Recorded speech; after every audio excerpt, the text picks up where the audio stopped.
Hello everyone, welcome back to my channel. आज हम पढ़ने वाले हैं फिजिकल लेयर ओएसआई मॉडल की जो फर्स्ट लेयर होती है उसके बारे में हम आज डिटेल में पढ़ेंगे। जो मैं कोशिश करूंगी कि इसी स्लाइड्स में, इसी वीडियो में मैं आपका फिजिकल लेयर कंप्लीट करवा दूं, क्योंकि फिजिकल लेयर में मोस्टली चीज़ें कुछ थ्योरेटिकल होती हैं। तो जितना थ्योरेटिकल बेस्ड कॉन्सेप्ट है वी विल ट्राई कि हम आज वाले वीडियो में कंप्लीट कर पाएँ।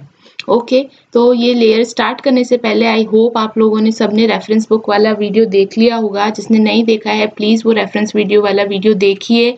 उन रेफरेंस बुक्स जो उसमें मैंने सजेस्ट की हैं उन बुक्स को आप शायद ऑनलाइन पीडीएफ्स अगर मिल जाती हैं तो प्लीज़ वो पीडीएफ्स आप लोग एक्सेस कीजिए, उनमें से पढ़ना चालू कीजिए, मेरे लेक्चर्स देखिए, then that is more sufficient for your exam preparation. तो this is the first thing. अब यू मस्ट बी वंडरिंग कि मैम आपने पहले तो हमें डेटा लिंक क्लियर करवा दी, अब आप फिजिकल लेयर करवा रहे हो, है ना। तो ये थोड़ा सा लग रहा होगा कि ये थोड़ा सा अनऑर्गेनाइज्ड कैसे है कि पहले हमने डेटा लिंक क्लियर करी और अब हम फिजिकल लेयर कर रहे हैं। तो ये अनऑर्गेनाइज नहीं है। ये करवाने का एक रीज़न है कि सी teaching the physical layer after the data link layer provides a student with a logical progression in understanding your network communication. Data link layer में हमने देखा कि कम्युनिकेशंस कैसे हो रहे हैं या कॉलिजन कैसे हो रहा है, डेटा ट्रांसफर हो रहा है तो क्या हो रहा है, ट्रांसमिशन रेट क्या होती है, बैंडविड्थ क्या होती है।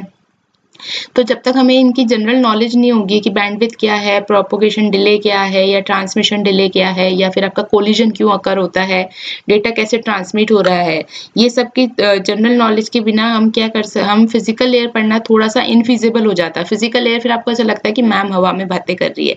इसलिए मैंने आपको पहले लेवल 2 कवर करवाया जिसमें हमने डेटा लिंक लेयर के बारे में पढ़ा था। अब इसके बाद मैं आपको लेवल 1 फिजिकल लेयर करवा रही हूँ।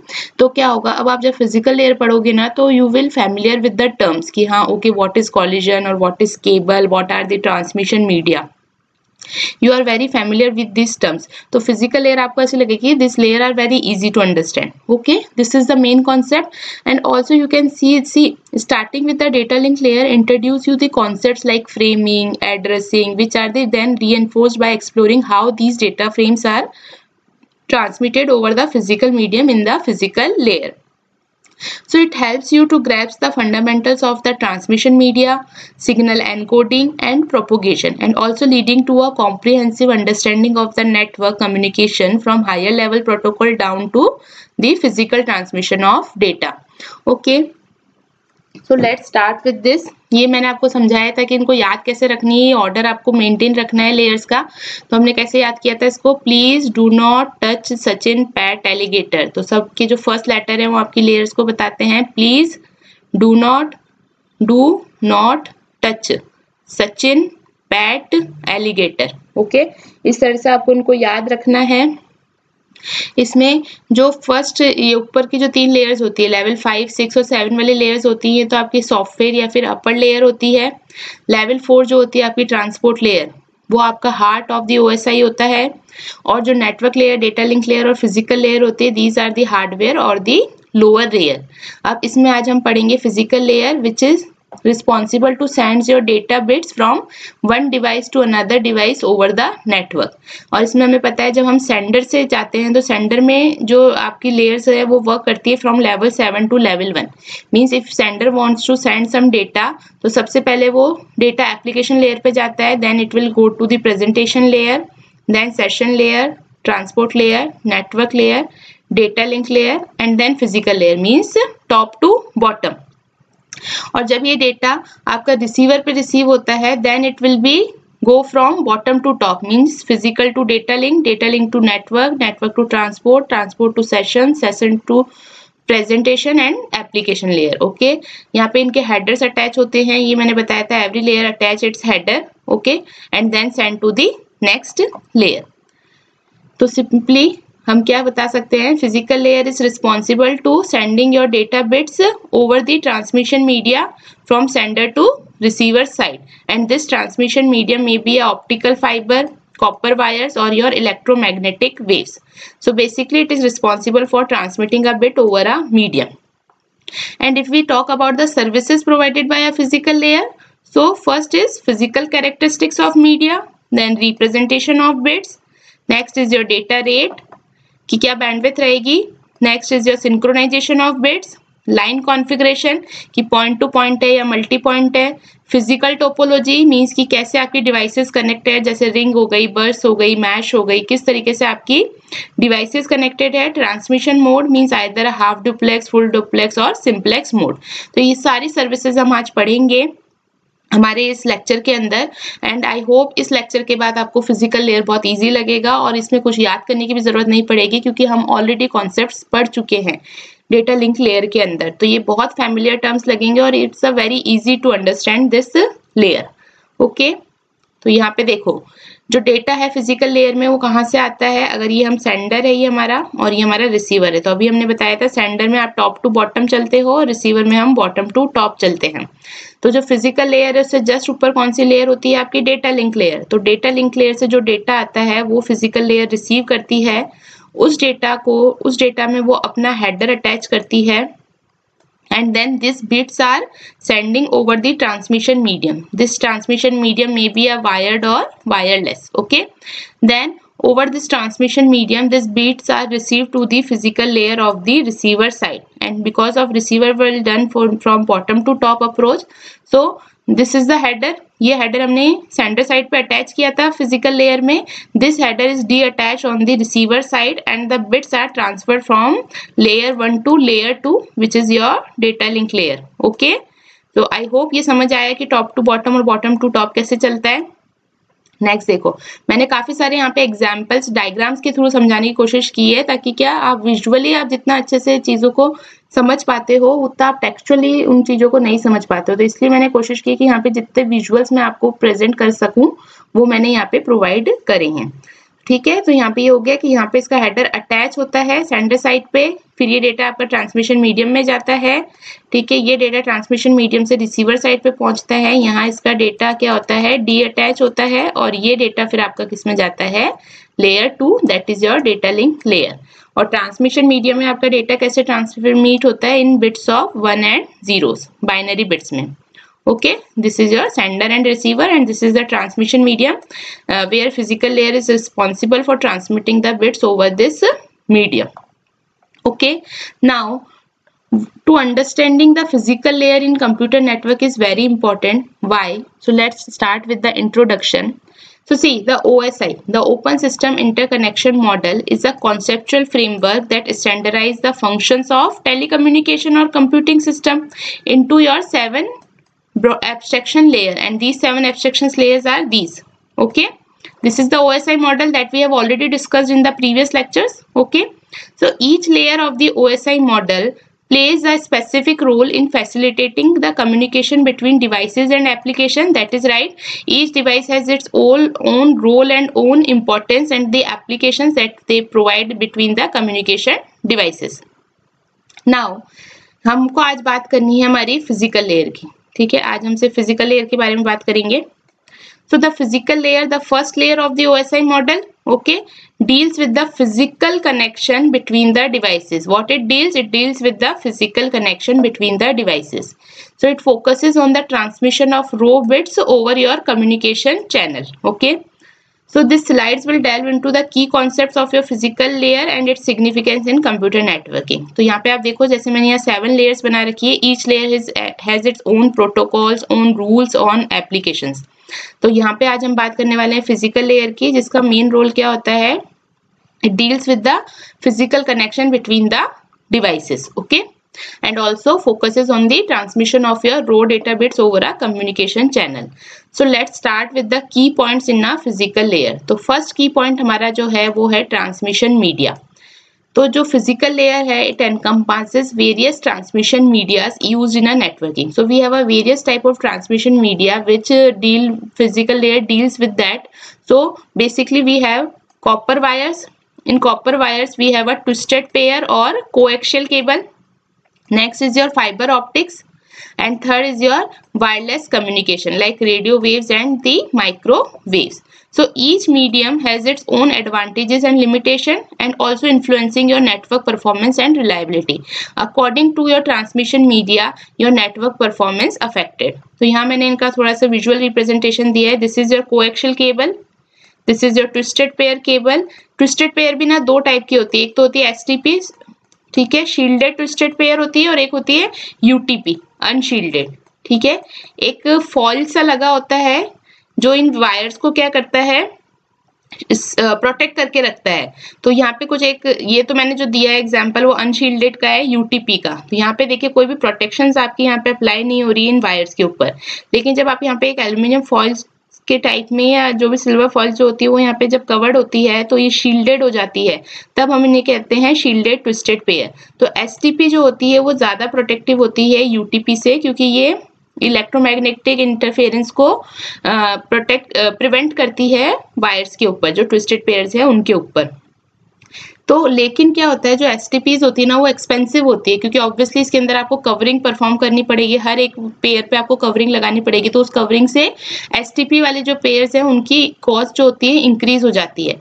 तो इस कॉस्ट को इंक्रीज करने के लिए यूटीपी में एक ऑल्टरनेटिव क्या होता है कि आप यहाँ पे ज्यादा ट्विस्ट लगा देते हैं पेयर के अंदर। जैसे सपोज 1 मीटर के अंदर आपके 5 ट्विस्ट हैं, तो यू विल ट्राई कि आप उस 5 ट्विस्ट को 10 ट्विस्ट में इंक्रीज कर सके। तो जितने ट्विस्ट होंगे उतना इंटरफेरेंस कम होगा। And this is your fibre optic. Okay, अब मैंने यहाँ पे इनका डिस्क्रिप्शन, एडवांटेजेस और लिमिटेशन की टेबल भी बनाई है, जिससे कि आप इनको और अच्छे से समझ पाएं कि कॉपर वायर्स क्या होते हैं, फाइबर ऑप्टिक्स क्या होते हैं और वायरलेस कम्युनिकेशन क्या होते हैं। तो कॉपर वायर्स की अगर हम बात करें तो इसमें आपके एक तो होते हैं ट्विस्टेड पेयर, ये यूज होते हैं आपके ईथरनेट नेटवर्क में, और कोएक्सियल केबल ये यूज होते हैं आपके cable television and high speed internet में। इनके एडवांटेजेस क्या हैं, वाइडली अवेलेबल रहते हैं, रिलेटिवली इनएक्सपेंसिव होते हैं, इजी टू इंस्टॉल है and suitable for short to medium distances. Okay, देखो इनमें से क्वेश्चंस आ जाते हैं एमसीक्यू में, थ्योरी में, तो ये ध्यान देने वाली बात है। ये स्लाइड बहुत इंपॉर्टेंट है उस पर्सपेक्टिव से। लिमिटेशन की अगर हम बात करें तो it's suspectable to your electromagnetic interference, ये मैंने आपको बताया था जैसे यूटीपी में हो रहा था। And it is limited to bandwidth over the long distances, so it is used for short to medium distances only. Next जो है हमारा फाइबर ऑप्टिक्स। फाइबर ऑप्टिक्स क्या यूज करता है, लाइट सिग्नल्स यूज करता है ट्रांसमिटेड थ्रू ग्लास फाइबर्स। ठीक है, फाइबर ऑप्टिक्स क्या यूज करता है, light signals which is transmitted through the glass fiber, and it offers a high bandwidth and resistance to your electromagnetic interference. Next is इसके advantages, high bandwidth capacity है, immune to electromagnetic interference है, ठीक है, क्योंकि light signals use करता है इसलिए इसमें ये it is immune to your electromagnetic interference and it is suitable for long distance communication. But देखो फाइबर ऑप्टिक्स के जो अगर लिमिटेशंस की बात करें तो it is expensive to install and maintain and it is fragile and suspectable to damage. Okay, next है आपका wireless communication. So wireless communication क्या यूटिलाइज करता है, रेडियो वेव्स और microwaves for the data transmission and it provides the flexibility, mobility and suitable for your mobile devices and the remote areas. Okay, advantages की अगर हम बात करें तो no physical cables required, so enables mobility and flexibility and suitables for remote location. But limitations की अगर हम बात करें तो it is suspectable to interference and signal attenuation and limited bandwidth compared to your wired connection. Okay, so this are the description, advantages and disadvantages of your transmission media. Next की point की अगर हम बात करें physical layer में तो वो होती है data encoding. Now what is data encoding? So it is the process of converting your digital data into signals suitable for the transmission. It convert your digital data into signals. अब signals कैसे भी हो सकते हैं, वो depend करता है कि आपका ट्रांसमिशन मीडिया क्या है। वो लाइट सिग्नल्स भी हो सकते हैं, रेडियो वेव्स भी हो सकते हैं, माइक्रोवेव वेव्स भी हो सकती हैं, ठीक है, और इथरनेट नेटवर्क्स के अंदर यूज होने वाले सिग्नल्स भी हो सकते हैं। तो जो हमारी कॉमन एनकोडिंग स्कीम्स है वो कौन कौन सी है, Manchester, differential Manchester and non return to zero encoding. This is also called NRZ encoding. Each scheme has its own advantages in terms of efficiency and error detection. So let's start. Manchester encoding में क्या होता है, it is a binary encoding scheme where each bit is represented by a transition. Every bit is represented by a transition. Advantages is provide the clock synchronization and limitation is it requires twice the bandwidth of the original signal, twice the bandwidth. Okay, next is differential Manchester encoding. So differential Manchester encoding, it is a variant of your Manchester encoding where transition at the start of each bit period represent the data. It provides the better clock recovery and it is a complex encoding and decoding process. Next encoding scheme is your non-return to Z, NRZ encoding, where description is each bit is represented by a specific level of the signal without any return to zero voltage. Okay, zero voltage पे return नहीं होता है और ये represent करता है specific level of the signal को। Advantages की अगर हम बात करें तो सिंपल एनकोडिंग और डिकोडिंग प्रोसेस है इसका, और लिमिटेशन क्या है इसकी, it is prone to error due to the lack of signals and transitions. Okay, next की पॉइंट की अगर हम बात करें तो हमारा होता है signal modulation. Signal modulation alters the characteristics of a carrier signal to encode the information. Okay, it is the characteristics of a carrier signal to encode information. तो इसके लिए जो मॉड्यूलेशन टेक्निक्स यूज करते हैं वो कॉमन टेक्निक्स क्या है, amplitude modulation, frequency modulation and phase modulation. अगर हम इन टेक्निक्स की बात करें तो जो एम्पलीट्यूड मॉड्यूलेशन होता है इसके अंदर हम क्या करते हैं, we will modulate the amplitude of the carrier signal to encode the information. Frequency modulation में modulate the frequency of the carrier signal to represent the data, and in a phase modulation we modulate the phase of the carrier signal. तो simple है, carrier signal है, अगर amplitude modulation की बात करोगे तो amplitude को मॉड्यूलेट करोगे कैरियर सिग्नल के, फ्रीक्वेंसी की बात करोगे तो फ्रीक्वेंसी को मॉड्यूलेट करोगे, फेज मॉड्यूलेशन की बात करोगे तो फेज को मॉड्यूलेट करोगे कैरियर सिग्नल में। Amplitude modulation it is a simple implementation, frequency modulation it is resistant to your amplitude variations, and phase modulation की अगर बात करें तो it is efficient use of bandwidth. Next disadvantage की अगर हम बात करें तो एएम में it is suspectable to noise and interference, frequency modulation require more bandwidth compared to AM, and physical modulation is complex and a demodulation process.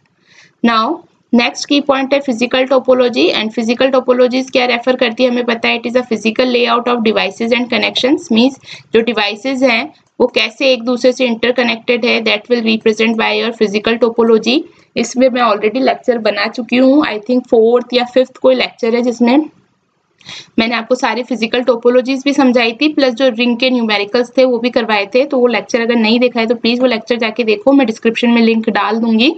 तो उस lecture से आपको क्या टोपोलॉजीज के बारे में काफी नॉलेज आ जाएगा और उसके क्वेश्चंस भी आप सॉल्व कर पाओगे। तो देखो बस टोपोलॉजी होती है, बस टोपोलॉजी में आपके पास एक शेयर्ड चैनल होता है जिसपे सारी डिवाइसेस कनेक्ट होती है, ठीक है, इस तरीके से। रिंग टोपोलॉजी में क्या होता है, आपके रिंग फॉर्मेट में सारी डिवाइसेस कनेक्ट होती है और एक टोकन पास होता है।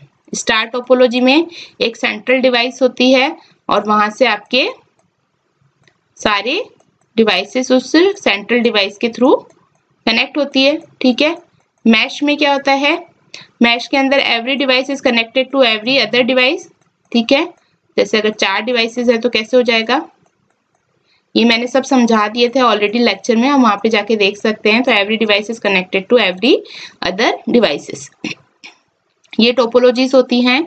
इसका मैंने हालांकि यहाँ पे टेबल भी दिया है। तो देखो बस में क्या हो जाएगी, all devices are connected to single cable, अभी मैंने बताया ही, ठीक है, सारी डिवाइसेस सिंगल केबल से कनेक्ट होती है। तो दिस इज योर बस।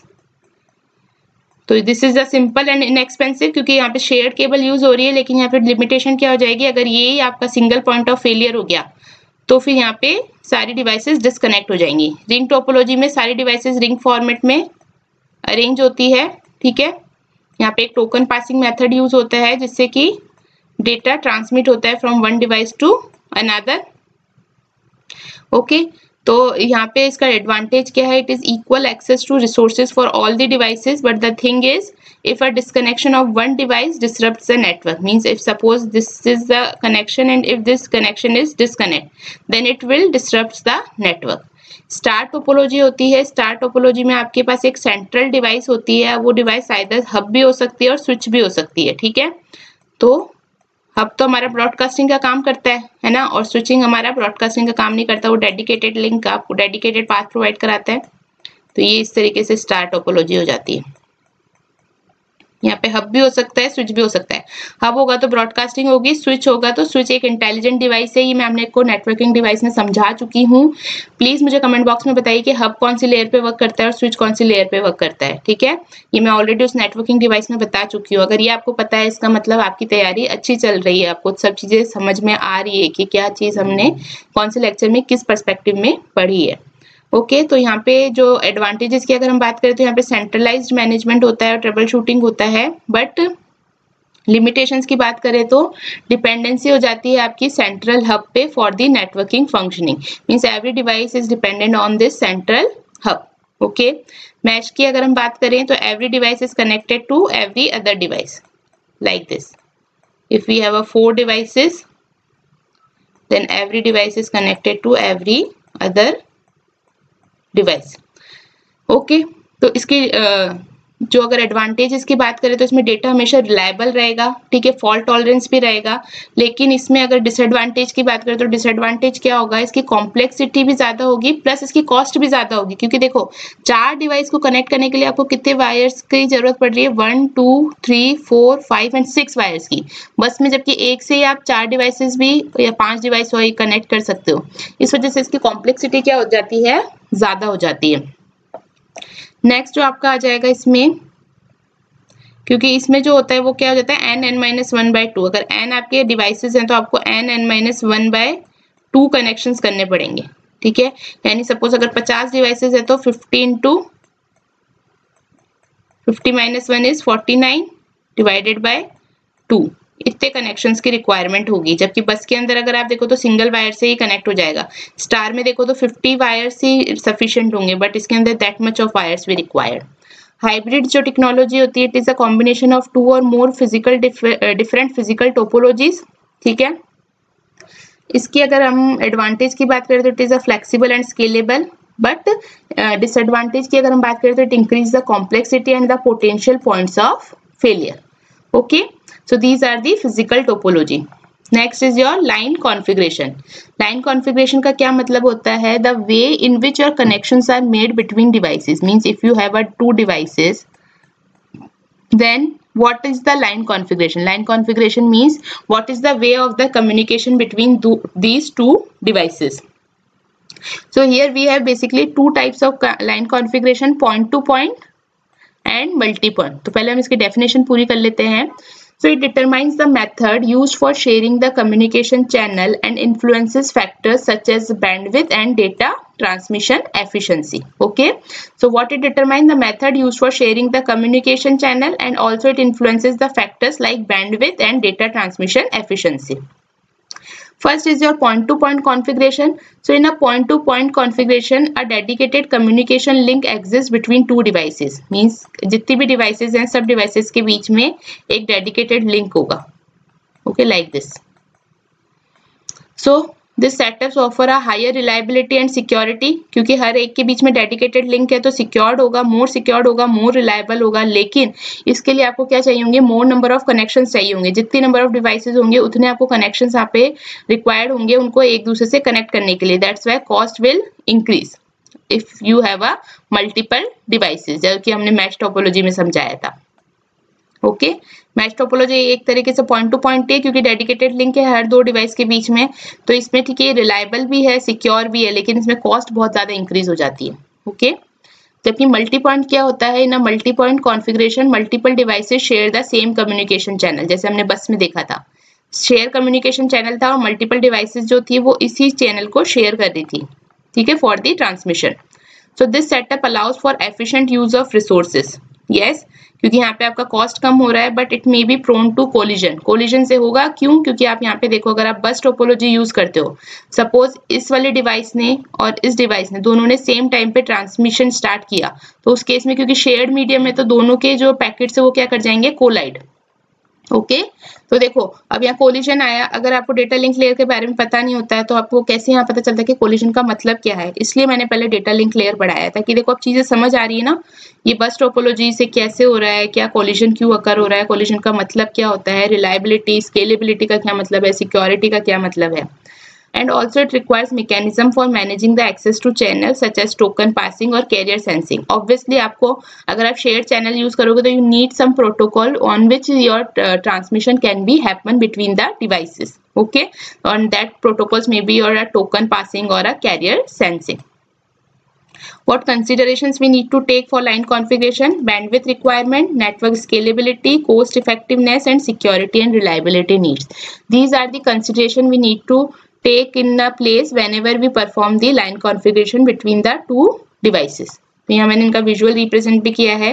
देखो पॉइंट टू पॉइंट में क्या होता है, डेडिकेटेड लिंक है हर दो डिवाइस के बीच में, जबकि मल्टी पॉइंट में क्या है, एक शेयर्ड चैनल है और सारी डिवाइसेस उसी चैनल को शेयर कर रही है। तो यहाँ पे रिसोर्स शेयरिंग बेटर है, बट यहाँ पे कोलिजन भी ज्यादा हो सकता है, जबकि यहाँ पे आपकी रिलायबिलिटी ज्यादा है, स्केलेबिलिटी ज्यादा है, कोई कोलिजन नहीं है, बट यहाँ पे कॉस्ट भी आपकी फिर क्या है, ज्यादा। ओके, नेक्स्ट जो की पॉइंट होता है वो होता है हमारा ट्रांसमिशन मोड्स।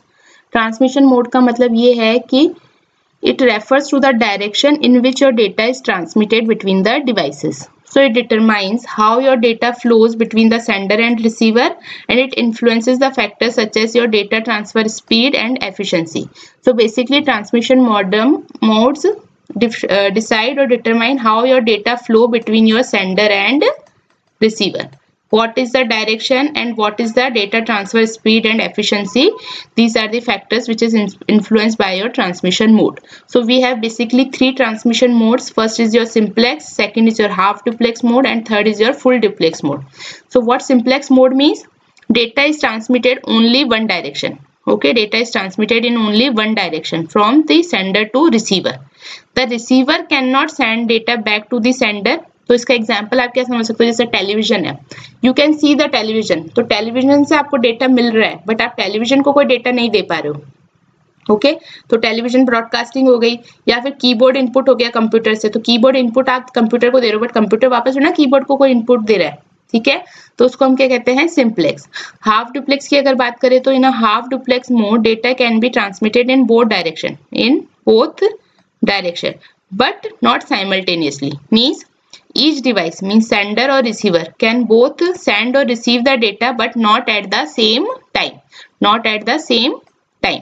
So इसका एग्जाम्पल कैसे ले सकते हो, वॉकी टॉकी। वॉकी टॉकी में क्या होता है, एक जना जब बोलता है तो दूसरा सिर्फ सुनता है, फिर जब ये अगर म्यूट होता है तो फिर ये बोलता है तब सिर्फ ये सुनता है। तो क्या हो रहा है कि दोनों सेंड और रिसीव तो कर पा रहे हैं, बट सेम टाइम पे सेंडिंग और रिसीविंग नहीं हो सकती। उसको हम क्या कहते हैं, हाफ डुप्लेक्स मोड।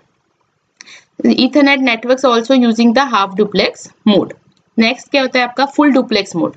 तो फुल डुप्लेक्स मोड में क्या होता है, data can be transmitted simultaneously in both direction. Each device can send and receive the data concurrently allowing for faster and more efficiently. Means both can send or receive the data at the same time, or we can say simultaneously. So what are the examples? Like telephone conversations हो गए आपके, या WhatsApp messaging हो गई, या some most modern Ethernet network also use the full duplex mode. So while setting up the transmission mode, you need to consideration of these factors कि data transfer की requirement क्या है, कि ज़्यादा data transfer है या कम पे है, किस तरीके की requirement है, कौन सी network topologies आपको use करनी है transmission mode को setup करने के लिए, क्या hardware capabilities होंगी, और latency और throughput needs कितनी होंगी उस transmission mode की। तो ठीक है, ये अपने ट्रांसमिशन मोड मैंने बता दिया आपको। सिंप्लेक्स मोड हो गया, हाफ डुप्लेक्स हो गया, फुल डुप्लेक्स हो गया। तो सिंप्लेक्स में डायरेक्शन क्या होता है, एक साइड से ही होता है, यानी कि जैसे सेंडर जो है वो डेटा सेंड कर रहा है रिसीवर को, बट रिसीवर वापस से सेंड नहीं कर सकता डेटा सेंडर को, ठीक है। हाफ डुप्लेक्स में क्या हो सकता है, sender and receiver both can send और receive the data but not at the same time, ठीक है, साइमल्टेनियसली ट्रांसफर नहीं होगा। जबकि जो फुल डुप्लेक्स मोड है उसमें डेटा कैन बी सेंड और receive at the same time. So I hope these definitions are clear to you. Next is what is the importance now. तो इतनी सारी चीजें पढ़ने के बाद आपको समझ तो आ ही गया होगा कि फिजिकल लेयर का इंपॉर्टेंस क्यों है, क्योंकि अगर डेटा रेडी भी हो गया है लेकिन उस डेटा को अगर ट्रांसमिशन मीडियम पे आप नहीं भेज पा रहे हो, then there is a no use of data, because वो डेटा रिसीवर तक पहुंचेगा ही नहीं। तो for that purpose we require a physical layer. So physical layer is a fundamental for ensuring your reliable data transmission in computer network.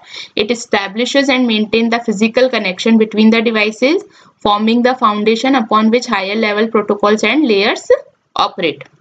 So understanding the physical layer is crucial for optimizing the network performance, troubleshooting the connectivity issues, and ensuring the overall efficiency of your network infrastructure. So a physical layer is very important layer. So while concluding this, we see that mastering of the physical layer is essential for a comprehensive understanding of your computer networking principles. It is the efficient troubleshooting and optimization of network performance rely heavily on a thorough grasp of physical layer concepts, and by understanding the role and significance of the physical layer, network administrator can ensure the smooth functioning and reliability of their network. So that's it for this. देखिए आधे घंटे में मैंने आपको physical layer पूरा पढ़ा दिया है। जब हम इसकी एमसीक्यू की प्लेलिस्ट चालू करेंगे तो हम फिजिकल लेयर के न्यूमेरिकल्स लेंगे, जो थ्योरेटिकल बेस्ड एमसीक्यूज हैं वो लेंगे, और वहाँ पे अगर कोई नया कॉन्सेप्ट इंट्रोड्यूस होता है तो हम उसको भी और अच्छे से डिस्कस करेंगे। But I think physical layer के लिए जितना नॉलेज होना चाहिए वो पूरा इस लेक्चर के अंदर है, तो आधे घंटे में आपकी एक लेयर कंप्लीट हो जाएगी। तो इसमें और क्या चाहिए आपको, ठीक है। इससे अलावा तो आप ये पढ़ो, इसके बाद आप एक बार अपनी जो रेफरेंस बुक, स्टैंडर्ड बुक आप रेफर करो, उस बुक को जाके देखो, तो इससे आपका फिजिकल लेयर अच्छे से कंप्लीट हो जाएगा। Okay, so that's it for this. I hope lecture अच्छा लगा हो। लेक्चर अच्छा लगा है तो please like and subscribe my channel. Thank you.